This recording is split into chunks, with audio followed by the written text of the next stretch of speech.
Feliz Halloween, pessoal! Finalmente chegamos ao final desse especial que durou um mês e que eu espero que vocês tenham gostado demais. E eu guardei uma surpresa muito especial para vocês nesse Dia das Bruxas, O Segredo da Cabana, de 2011, que foi pedido por um membro e não podia faltar aqui nesse Spooktober. O interessante desse filme é que eu só tinha assistido ele uma vez, sendo a segunda vez agora para fazer esse vídeo. E ele continua tão interessante quanto foi a primeira vez que eu assisti. E se você é um fã do terror e nunca assistiu O Segredo da Cabana, você deve assisti-lo, porque a experiência é muito boa, muito gratificante. E é claro que eu não vou te privar desse privilégio. Então, se você quiser ver a minha análise prévia, fica comigo até a parte que vai aparecer spoilers na tela. Aí você pode ir assistir o filme e depois voltar aqui no meu vídeo, que tá muito completinho e eu vou explicar para vocês certinho o que aconteceu e o que era tudo aquilo. Mas para começar aqui falando um pouco da minha experiência pessoal com o filme, aconteceu da seguinte forma. Eu estava assistindo vários filmes em uma maratona de terror e eu decidi deixar esse pro final para ser uma coisa mais leve, porque eu li ali a sinopse, vi o trailer e pensei, é um filme de jovens, vão para um lugar abandonado, para uma cabana e coisas terríveis acontecem. E eu comecei assistindo com esse intuito, só que conforme as coisas foram acontecendo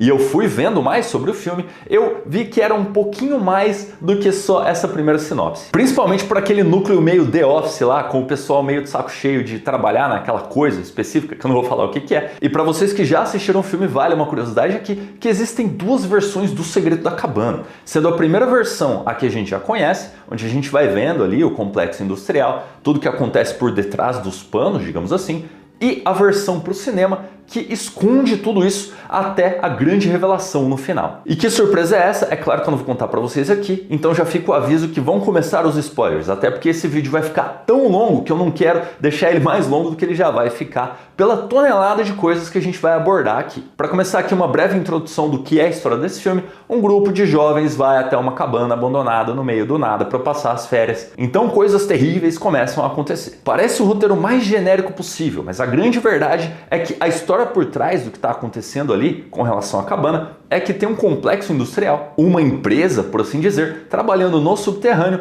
para usar aqueles jovens de sacrifício para os antigos. E o mais legal é que eles não podem exatamente escolher o que os jovens vão passar ali para servir de sacrifício. Lembrando, mais uma vez, aquela coisa que eu já falei em outro episódio aqui do Spooktober, que eles sempre tentam colocar o livre-arbítrio como se fosse uma necessidade, principalmente envolvendo sacrifícios. Então a gente tem uma infinidade de criaturas do universo do terror, mas esse filme não é uma paródia, ele não é engraçado para ser engraçado que nem seria, por exemplo, Todo Mundo em Pânico. Não. Aqui temos os personagens Steve e o Gary, que conversam ali de maneira até casual demais, e grande parte do humor desse filme vem dessas interações e o quanto esses funcionários parecem estar entediados com aquela função, o que lembra mais uma vez a banalidade do mal. E tem até uma hora que um deles fala que sente falta de jogar uma garota em um vulcão, enquanto o outro fala, quantos anos você acha que eu tenho? Que eu acredito ser uma referência não apenas a rituais antigos, né, obviamente, mas também ao Pica-Pau. Para quem lembra sobre jogar a mulher no vulcão, eu acredito que tenha vindo daí, porque o Pica-Pau é um desenho dos anos 50 e agora a gente entra na parte das referências, que eu tenho certeza que se você clicou nesse vídeo e já assistiu o filme, você está muito curioso para saber tudo isso. Mas antes, algumas curiosidades sobre o filme. A primeira delas, que eu achei uma das mais legais, é que o responsável pelos efeitos especiais do filme é casado com a atriz que interpretou a Nancy em Pesadelo em Elm Street, A Hora do Pesadelo. E por que isso é tão interessante? Porque O Segredo da Cabana conversa muito com metalinguagem para fãs do terror, que é exatamente o que acontece em The New Nightmare, que é um outro filme da franquia A Hora do Pesadelo, que já esteve aqui em um especial de Halloween desse mesmo canal, onde a atriz que interpretou a Nancy interpreta ela mesma. É um filme muito cheio de metalinguagem, e o mais legal aqui é que ela realmente é casada com um artista de efeitos especiais, para vocês verem como isso é interligado e interessante, principalmente porque a atriz que faz a Nancy é acreditada nesse filme. E essa curiosidade aqui eu tenho certeza que vocês vão achar impressionante, porque o roteiro de Segredo da Cabana foi escrito em apenas um fim de semana, e segundo os escritores, ele é uma carta de amor e ódio ao gênero. E também por isso, ele é muito bem aceito entre fãs do gênero e pessoas que não gostam de terror. E aí você deve estar se perguntando como um filme tão bom não tem uma sequência ou virou uma franquia. Essa é mais uma curiosidade aqui. Os criadores originais do filme não querem fazer uma sequência por mais que a Lionsgate queira, porque eles querem respeitar o final do filme original, onde basicamente temos o Armagedon, já que o filme é de 2011, então ele estava fazendo ali uma referência a 2012. Agora, finalmente, as referências e as homenagens que estão dentro do filme. Para começar com o título, que aparece na tela dando um susto em você depois de uma cena extremamente casual. Isso é uma referência ao filme Funny Games, de 97, onde acontece a mesmíssima coisa. Logo em seguida, nós temos meio que uma homenagem ali ao cara sinistro do posto de gasolina que avisa sobre as coisas ruins que vão acontecer com um grupo de jovens que está indo até a cabana, que é uma clara referência a Amargo Pesadelo, um pouco de Tucker e Dale contra o Mal também, que é muito mais uma paródia do que um filme sério, e também de uma maneira bem indireta a chave mestra, porque por mais que o cara do posto de gasolina não avisasse nada, era um posto de gasolina sinistro no meio do nada. O trailer no qual esses jovens estão viajando é muito parecido com o trailer de Quadrilha de Sádicos, que eu acho que foi uma coisa proposital, mas não tem como saber. E quando eles chegam na cabana,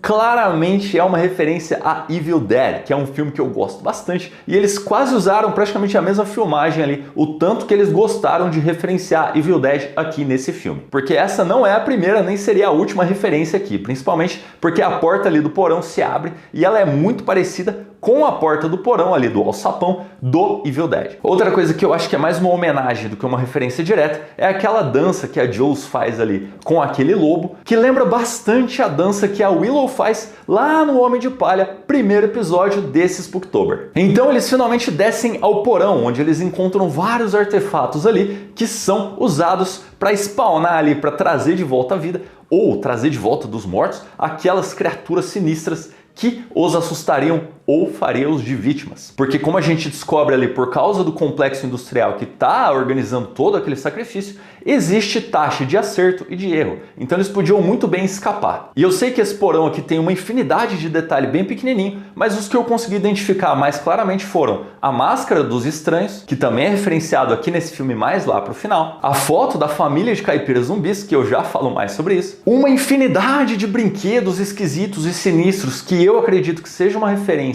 à quantidade monstruosa de sequências de Puppet Masters, até Demonic Toys e Dollman, que eu já assisti praticamente todos aqui, eu não sei porquê, mas você assiste um, começa a assistir o outro, e o outro, e o outro, e aí não acaba mais os filmes, porque é tanto filme sobre brinquedo amaldiçoado que parece que não tem fim. E se vocês quiserem toda uma análise sobre todo esse universo de brinquedos assombrados, por favor, deixem nos comentários, que eu vou ter o maior prazer de fazer. O Vestido de Noiva, que é claramente uma homenagem a todas essas noivas sinistras do cinema de terror, sendo a principal delas a noiva de Frankenstein, mas é claro que como eu falei de brinquedos do mal aqui, eu tenho que acrescentar a noiva do Chuck, a concha que chamaria o Tritão, a configuração do lamento do Hellraiser, que eles fizeram ali como se fosse uma esfera de Le Marchand, uma caixa de música que provavelmente chamaria aquela bailarina sinistra que a gente veria mais pra frente no filme. Mas é claro que como esse filme inteiro é uma homenagem a Evil Dead, eles pegam ali o equivalente ao Necronomicon, onde eles conjuram em latim a família de zumbis caipiras. Agora, sobre esses zumbis caipiras, depois que um dos departamentos ali ganha o bolão que eles estavam fazendo de qual seria a criatura escolhida, o Gary nos explica a diferença óbvia entre zumbis e zumbis caipiras. E pra ele faz total sentido, pra gente não. Que eu acho, e eu posso estar indo muito longe para buscar essa informação,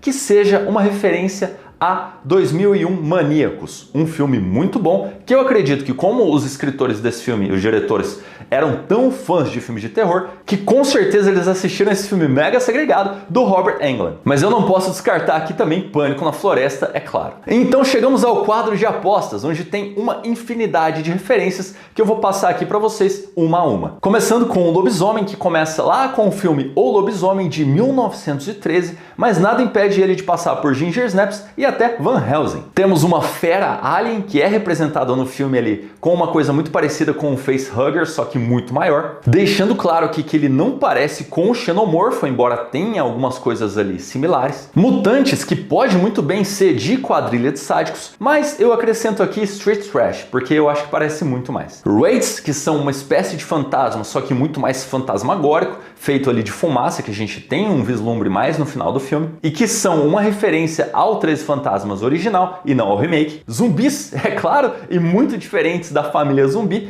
e que eu coloco aqui qualquer zumbi do Romero, porque eles são lentos e se movem ali em grupos muito grandes. Os reptilianos, que seriam ali criaturas reptilianas, como crocodilos ou jacarés que moram nos esgotos de Nova York. Palhaços, tanto o Pennywise quanto palhaços assassinos do espaço sideral. Lembrando que mais pra frente no filme a gente veria que ele é sim sobrenatural, então ele cabe nessas duas categorias. E bruxas, que são aqui muito diferentes de bruxas sensuais. Eu colocaria aqui Convenção das Bruxas e Suspiria. E nós temos aqui também demônios presentes em Demons, Knights of the Demon e Sorority Babes in the Slime Ball Bolorama, que é um filme que eu gosto bastante e que também tem um demônio, então me julguem. Também lembrando, é claro, de O Exorcista, né? Como é que eu podia esquecer? Depois temos um Helllord, que é claramente um cenobita de Hellraiser, sendo mais especificamente o Pinhead, mas que eu acho que aqui a gente pode chamar de Soulhead, já que ele tem cabeça de serra. A Árvore Nervosa Molestadora, que também é uma referência direta a Evil Dead, já que tem essa mesmíssima árvore lá naquele filme. E uma cobra gigante, onde a gente pode colocar Boa, Python, Anaconda, mas eu acredito aqui que esteja sendo referência a King Cobra, de 1999, onde é mais ou menos o mesmo tipo de cobra ali. Também temos Deadites, que é um nome que se dá às criaturas em Evil Dead, que são pessoas possuídas por espíritos que se comportam como zumbis. Então, quando eu falei pra vocês que tinha uma tonelada de referência de Evil Dead aqui, eu não estava brincando.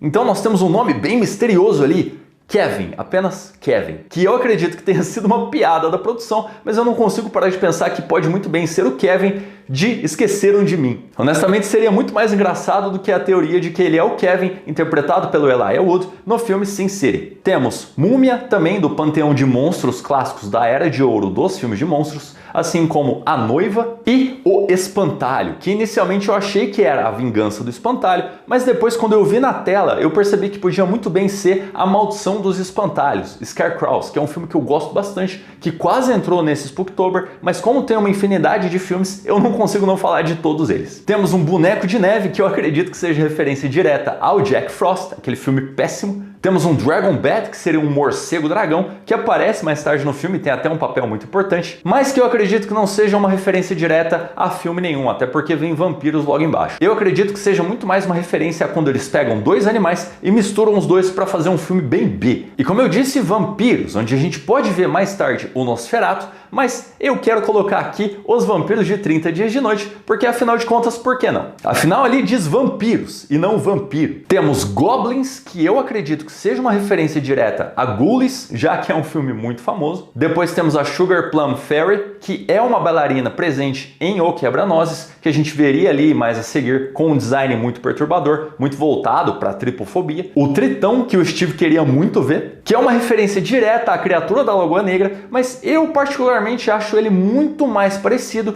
com a criatura de Demon of Paradise, de 87. O Reanimado, de Reanimator, que é claro, não podia faltar aqui. Um unicórnio mostrando que a quantidade de criaturas que eles podiam invocar é muito grande, seguindo de um Huron, que seria apenas um índio. Temos abaixo o Yeti, o Sasquatch e o Wendigo, que eu acho que colocar tudo no mesmo saco é um erro, porque todos eles têm filmes muito diversos, sendo de comédia, terror, suspense, vários tipos diferentes, então eu achei meio injusto deixar todo mundo junto ali. Bonecos, que eu acredito que sejam apenas bonecos mal assombrados, que a gente já tem aos montes, inclusive esse aí que tá aparecendo na tela, e eu quero muito fazer um vídeo sobre esse filme aí. Então se vocês tiverem curiosidade, por favor, comentem aí embaixo. Os Doutores, que eu acho que engloba todos os doutores do mal do cinema de terror, colocando até mesmo aquele doutor que se transformou em um cenobita em Hellraiser 2. E eu adiciono aqui pessoalmente o Dr. Logan de Dia dos Mortos, porque eu acho aquele cara o pior doutor em um filme de terror que eu já vi. Talvez perdendo apenas para a pele em que habito. Um Jack ou Lantern, que é uma criatura folclórica que a gente veria ali depois cuspindo fogo. Por favor, não confundam com o Cavaleiro Sem Cabeça, porque não é a mesma coisa, mas que infelizmente falta um filme sobre ele. Eu gostaria que tivessem mais filmes sobre Jack ou Lantern. E Gêmeos, que seriam as gêmeas que aparecem ali no Hotel Overlock de O Iluminado. Agora, terminando o quadro de apostas, a gente volta ali para o complexo industrial e percebe que tem alguma coisa acontecendo no Japão, que segundo eles é onde as coisas dão mais certo. E por quê? porque a criatura sempre vence no final. Para quem gosta de cinema de terror japonês como eu, sabe que por mais que eles falem o espírito é bom, ele na verdade era a vítima, no fim as coisas acabam meio que dando certo pro fantasma e ele acaba eliminando todo mundo. Sendo a fantasma Kiko a responsável por aterrorizar todas aquelas colegiais ali. Mas qual não é a minha surpresa quando no final do arco ali do Japão, elas conseguem selar o espírito da Kiko dentro de um sapo e fala, agora ele vai viver livre aqui dentro desse sapo e feliz. No que a galera ali daquele complexo industrial fica muito nervosa com as garotas super felizes ali porque conseguiram salvar aquela alma penada. Eu não consigo perceber nenhuma criatura específica que possa ter inspirado a Kiko, mas eu deixo aqui a minha sugestão que pode ser a Sadako do Poço da Fita, já que ela anda com a estatura reta, ela não anda se arrastando que nem a Kayako do Ju-On, que também tem vídeo aqui nesse Spooktober. E lá eu exploro um pouquinho mais sobre esse negócio do fantasma japonês ser muito mais a vítima do que o agressor. Também descobrimos que os argentinos acabaram não conseguindo fazer o sacrifício ali, com uma espécie de King Kong com chifres muito bizarro, mostrando mais uma vez como o Brasil é segregado para filmes de terror, porque não tem nada que lembre muito assim o Brasil com relação a filmes de terror. Eles podiam muito bem ter usado a Anaconda, mas mesmo assim eles não usaram, quiseram usar o King Cobra, e depois que eles conseguem terminar o ritual estão muito felizes porque só sobrou a Virgem, a gente tem ali uma briga no pier, que pra mim é uma referência direta a todas essas brigas de piers em lagos que acontecem no final de filmes de terror, mas que eu acredito ser uma referência direta a Fred vs Jason, onde uma das lutas mais icônicas acontece no pier. Mas é claro que a gente descobre depois que o tolo foi um sobrevivente porque ele acaba salvando a Virgem e levando ela para debaixo da terra ali para eles entrarem no complexo industrial. Naquela enorme empresa ali cheia de elevadores e monstros guardados em caixas de vidro, que pra mim também foi uma referência direta aos 13 Fantasmas, o remake. Que eu acho honestamente que se Os 13 Fantasmas fosse feito dessa forma aqui, ele seria um filme muito mais interessante do que é. Por mais que eu goste muito dos 13 Fantasmas, eu ainda acho que o remake parece muito mais um parque de diversões do que um filme. Mas continuando aqui com as referências, a gente vê ali uma pilha, que é um zumbi que foi desmembrado por esse personagem, e essa também é uma referência ao Retorno dos Mortos-Vivos, onde a gente vê que os zumbis eles continuam vivos, continuam animados, independente de quantos pedaços a gente separe o corpo deles. Lembrando que eu acho que o Retorno dos Mortos-Vivos é o único filme onde isso acontece, onde a criatura é desmembrada ali e cada membro se move independentemente. Então nós chegamos àquele breve frame ali onde a gente vê todas as criaturas de uma vez. E eu vou tentar aqui mostrar a referência de cada uma delas, fora as que a gente já viu anteriormente, só para relembrar, de todas as que aparecem no filme. Começando com o lobisomem citado no quadro, depois a Sugar Plum Fairy, que é aquela bailarina ali muito da sinistra, a gente vê um design muito parecido com o dos filmes do Guilherme Del Toro. Depois a gente dá mais uma olhada ali naquele cenobita, que era para ser o Pinhead, só que tem serras na cabeça. E conforme a cena abre, a gente vê uma aranha gigante que pode ser Aracnofobia ou Malditas Aranhas, também Tarântula, que é um filme muito mais antigo, mas que também pode estar sendo referenciado aqui, visto que aranhas assombram a população já há milhares de anos. Depois um grupo de lobos, uma caixa cheia de zumbis, uma espécie de robô amarelo que parece muito um escorpião, que para mim lembrou bastante robôs assassinos. As gêmeas do Hotel Overlook do Iluminado também estão presentes nessa cena, e o zumbi Boomer de Left 4 Dead, porque para quem não sabe, existiam planos para que O Segredo da Cabana se transformasse em um level de Left 4 Dead. Esse plano, infelizmente, não foi para frente, mas fica clara a referência a Left 4 Dead aqui. Uma espécie de gorila super de boa ali, sentado, despreocupado. A bolha, referência clara ao filme ali do Steve McQueen e também ao seu remake dos anos 80. Um grupo de pessoas com macacões laranja ali muito parecidos, que poderiam ser uma referência a Death House